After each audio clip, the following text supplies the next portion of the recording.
Inside, the Breitspurbahn was supposed to be packed with luxury. The first class was located on the upper deck for better views. Here you had the most space, a lush interior with coat racks and comfy armrests. Let's zoom out at this point. This is rough. What did Hitler aim to achieve with the Breitspurbahn? Why did he prioritize it so much? What's up, team? My name is Tom, and today I'm gonna react to Hitler's insane train. For people who don't know who is Hitler, this is the guy who was a dictator in 20th century. He created the Third Reich, aka the Nazi Germany, right? Captured whole Europe. Also tried to capture Russia, you know, and did some like crazy stuff. And so let's check out how did this dictator travel. Let's go. This is the Breitspurbahn, an enormous train, 6 meters wide, 7 meters high. Inside, it is incredibly luxurious and heavily armed. Hidden under a dome is an anti-aircraft installation. Of course. There are countless weapons on board and cabins filled with soldiers. The train was the brainchild of none other than Adolf Hitler. It was his personal favorite toy. While many of his megalomaniac projects were cancelled as the war progressed, he tried to force this one into existence until his end, because it was central to the Nazis' plans for world domination.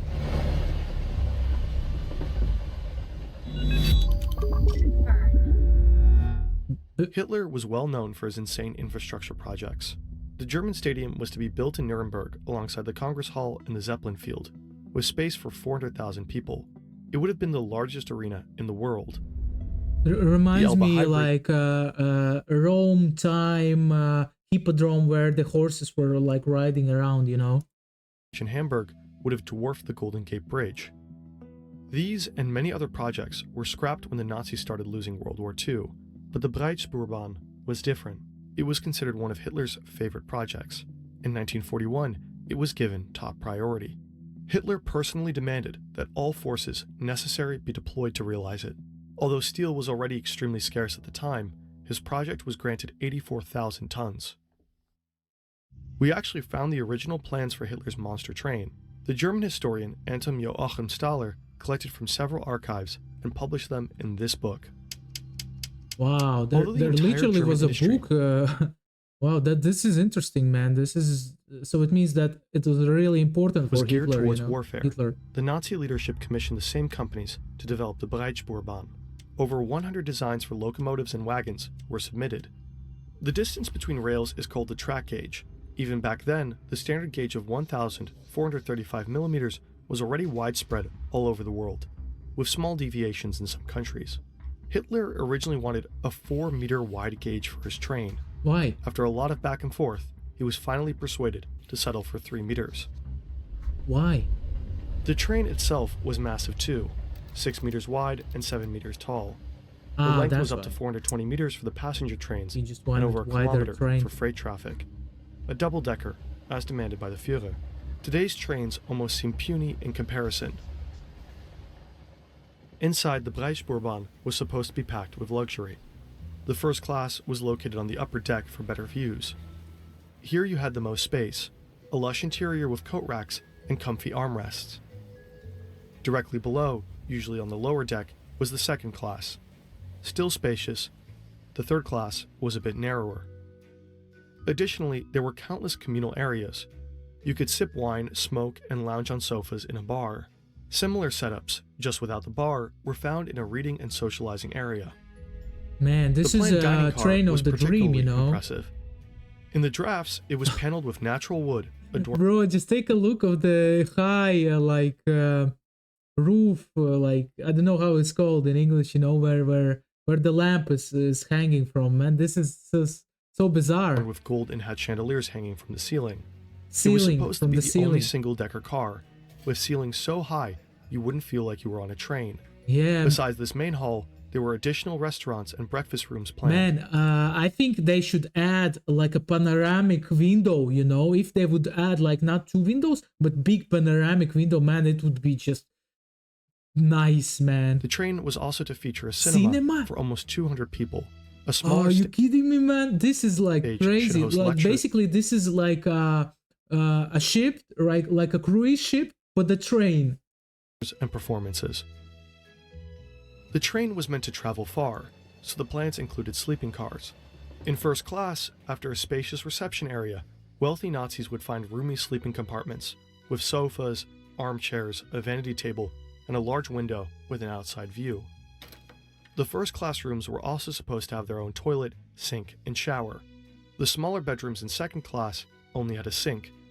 Nevertheless, all passengers could freshen up in the bath car. It was supposed to host 4 bathtubs and 20 showers. Additionally, there were layouts for ladies' and gentlemen's hairdressing salons, so the undercut wouldn't suffer during the journey. Also, there was storage just take care of that cut, man. I just need to cut some hair a bit, just a bit. rooms. A pastry shop would supply guests with snacks, fresh cakes, and all kinds of drinks. Oh, let's go. Another highlight was Coca-Cola. planned at the very end of the train. A fully glazed viewing platform. Man, so nice.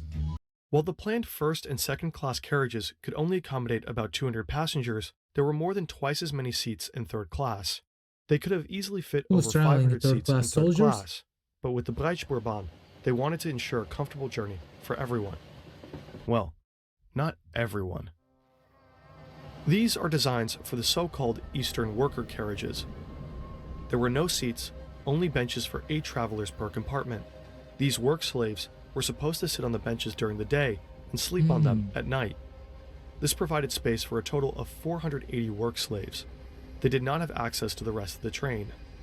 Their food was supposed to be cooked in a large kitchen next door, pushed through the train in buckets, and then distributed at a canteen. Let's zoom out at this point. This is rough. What did Hitler aim to achieve with the Breitspurbahn? Why did he prioritize it so much? On March 24th, 1942, Hitler had lunch with his state secretary Hermann Esser and the architect Hermann Giesler in Munich. There he explained, "Just as we need a fast connection to Constantinople, now Istanbul, we need a fast connection between Upper Silesia and the Donets Basin. We need trains that can travel at 200 kilometers per hour. We need to build wider carriages, preferably 2-story from the outset.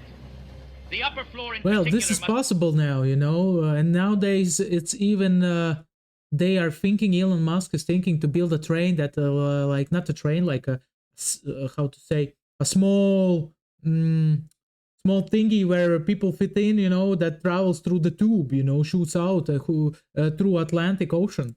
Offer a good view. Under Atlantic It must Ocean. also be possible to use the tracks for double-track freight traffic. Only in this way will it be possible to develop the eastern region, especially economically, in line with our plans. Even if the implementation of this railroad program naturally involves a wealth of difficulties, we must not let this deter us. the Breitspurbahn was key in Hitler's plans to conquer the world. He aimed to replace maritime shipping with trains. His broad-gauge rail network was supposed to stretch across the entire European continent and beyond. There were discussions about a route from the Mediterranean at Gibraltar through Spain, Marseille, the Rhone Valley, to Munich. Here, a huge junction station was supposed to be built. From there, it would head south to Rome, or eastward through Vienna to Budapest, Belgrade, Bucharest, and then to Istanbul. Another route was supposed to run from Brest through Paris, the Ruhr area, to Berlin. From the German capital, Breitspur trains should have gone through Poland and Belarus directly to Moscow. There were plans to extend the Breitspurbahn through Iran into Iraq, targeting the rich oil reserves there. There were ideas to build a railway all the way to Vladivostok on the Sea of Japan. Another line was supposed to reach British-occupied India. The Breitspurbahn was very not only big, planned for passengers, like, but also for freight train transport. line. Hitler wanted to supply his Reich with raw materials and natural resources from all over Eurasia. At the same time, workers from the east were to be transported to factories sense. and agricultural fields in Germany, hence the Eastern worker carriages. In the other direction, Germans should have spread across half the world by train. It was intended as a tool to mass colonize. As such, the Breitspurbahn was heavily armed, in case they would meet local resistance. It was supposed to carry soldiers and had enormous ammunition chambers. The train could even be used to transport heavy weaponry, such as tanks or whole ships. Man. Ultimately, Well, the train was nowadays they use planes, you know, like to transport like heavy vehicles and soldiers and you know, tanks and stuff. never It's built. easier. After the war, some plans were taken to the Soviet Union. Files on the planned routes to France are said to be in Paris. They were not published and apparently not pursued further. That's not surprising. From the beginning, many experts of the German rail company were convinced that most of the Breitspuurbahn's areas of operation could also be covered by standard gauge trains. But of course, nobody dared to seriously contradict the Führer and talk shit about his toy. Like so many of Hitler's course, man. projects, the You Breitspuurbahn don't was a wanna, gigantic, like, have embarrassing enemy show of in megalomania. his face. The leading Nazi architect Albert Speer said later, The more monumental and oversized in scale, the more enthusiastic Hitler would be about a project. the Breitspuurbahn Man, I powerfully love illustrates the artificial intelligence translation with the like a voice, man. That was extent beautiful. of Hitler's conquest plans. The fact that he pursued such a bizarre project until the last days of the war shows how limitless his greed and madness truly were. Of course, he was mad, man.